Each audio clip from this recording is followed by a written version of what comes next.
জন্ম এবং জন্ম তারিখ সংক্রান্ত প্রশ্নটি করেছেন। এটি খুবই গুরুত্বপূর্ণ প্রশ্ন। অনেক মানুষের মধ্যে এ নিয়ে মতভেদ আছে বা অনেকের জানার ঘাটতি থাকতে পারে।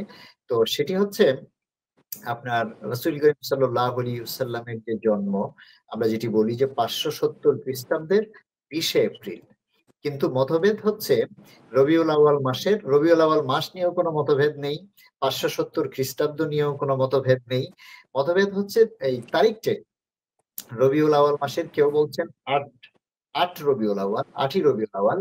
তো ৮ই রবিউল আউয়াল হাদিস বিশারদ যারা আছেন ইসলামের ইতিহাসে, হাদিস বিশারদদের অনেকেই মনে করেন যে এটি ৮ই রবিউল আউয়াল। তারপরে একটি বিখ্যাত সিরাত গ্রন্থ আর-রাহিকুল মাকতুম। আর-রাহিকুল মাকতুমি সিরাত গ্রন্থ সেটিতে এসছে যে ৯ই রবিউল আউয়াল এবং আরো কিছু ইসলামিক স্কলার ৯ই রবিউল আউয়ালকে বলেন রাসূলের জন্মদিন। আমাদের এই ভারতীয় উপমহাদেশে একজন অন্যতম শ্রেষ্ঠ আলেম দ্বীন মুফতি মোহাম্মদ শাফি তাফসিরে মারিফুল কোরআন যিনি লিখেছেন, প্রণয়ন করেছেন।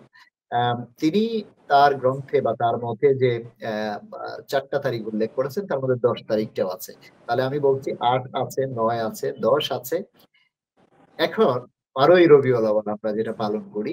তো ১২ই রবিউল আউয়াল যেটা, এটা অনেক দিক থেকেই মানে ইসলামিক স্কলারদের মধ্যে, উলামায়ে কেরামের মধ্যে, ইতিহাসবিদদের মধ্যে সবচাইতে নির্ভরযোগ্য মত হচ্ছে ১২ই রবিউল আউয়াল।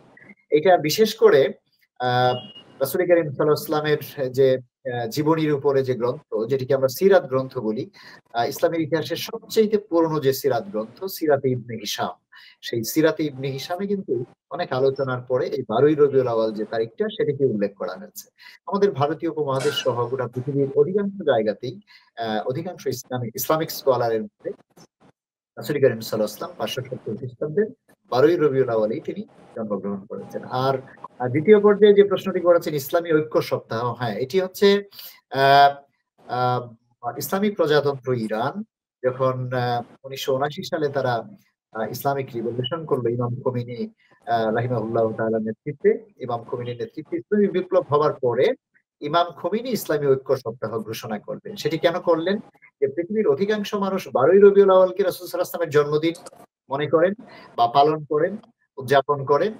আর ইরানের বিশেষ করে যারা শিয়া মতাবলম্বী আছেন, মাযহাবের আছেন, তারা ১৭ই রবিউল আউয়ালকে উদযাপন করে।